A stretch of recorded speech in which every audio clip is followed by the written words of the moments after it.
Hello, I'm Ricki Lee, and today on the Watchlist, I'm joined by Marc Sale, CEO of First Class Metals. The company has reported additional visible gold at its Roy prospect within the Sunbeam Project, continuing to build momentum from its drilling program as it works to define the scale of mineralization across the property. Marc, welcome to the Watchlist. Thank you very much for having me, Ricki. Pleasure. The pleasure's all mine. So, Marc, visible gold is always a notable indicator in early stage drilling, right? So, particularly when it appears across multiple intercepts. You've now identified it in two separate sections from your second drill hole at Roy. How does that strengthen your confidence in the scale and grade potential of the system? Obviously, it's an amazing uplift for us to see visible gold. And I should probably emphasize that we're not talking 1 or 2 grains. There's numerous grains in the first hole. And again, there's plentiful grains in the second hole in 2 locations. Obviously, what it does is confirm the belief that it is a gold-bearing system. That we sort of knew because we're drilling around an old shaft. So we know that there is potentially gold there. But the importance of the gold in this second hole is we changed the azimuth, the direction of the drill hole, in order to try and test the plunge of the mineralization.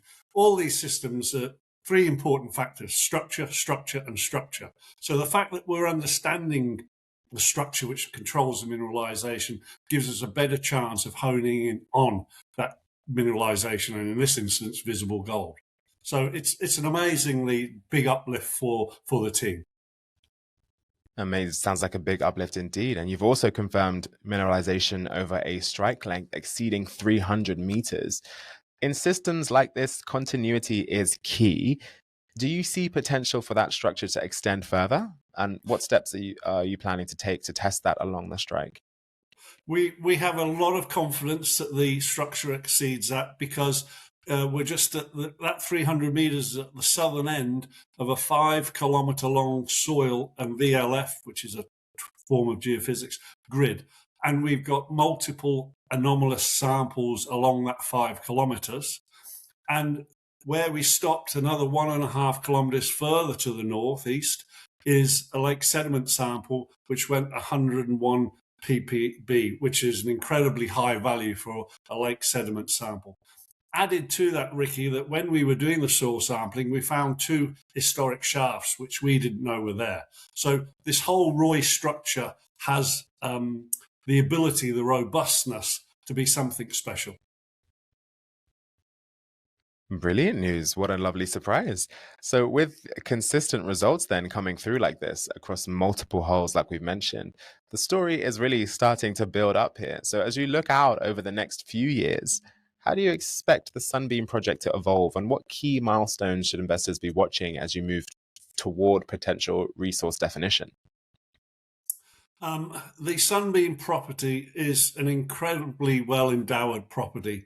The Roy structure is one of 3 structures on the property. Each of those 3 structures has historic development on it. Each of those 3 structures is over 10 kilometres long. And we're just looking at a snapshot at the moment. But what's critical is, as I mentioned earlier, once we understand the structure which is defining the mineralization, and we chose Roy because that's where we had the most geological knowledge, we will then transfer that knowledge, that success, to the Pettigrew structure, and then lastly the Sunbeam structure. And the Sunbeam structure is the one that had the historic gold mine on it. It was down over 150 meters. So what you can see over time to come is us extending the Roy, doing the same thing at Pettigrew, and then at Sunbeam. And when you put it into context, our next door neighbour, Agnico Eagle, is the largest gold producer in Canada, and they have a 3.3 million ounce deposit only 10 kilometers away on a similar structure and a similar style of mineralization. I think this could be a company maker for First Class Metals. Wow, well, fingers crossed for you. It all turns up gold. Thank you for your time today, Marc. Thank you, Ricki. Look forward to the next opportunity. Absolutely. Once again, that is Marc Sale, CEO of First Class Metals. For more on the company's projects and drilling progress, visit firstclassmetalsplc.com. That's all for this episode of The Watchlist. I'm Ricki Lee. Make good choices today.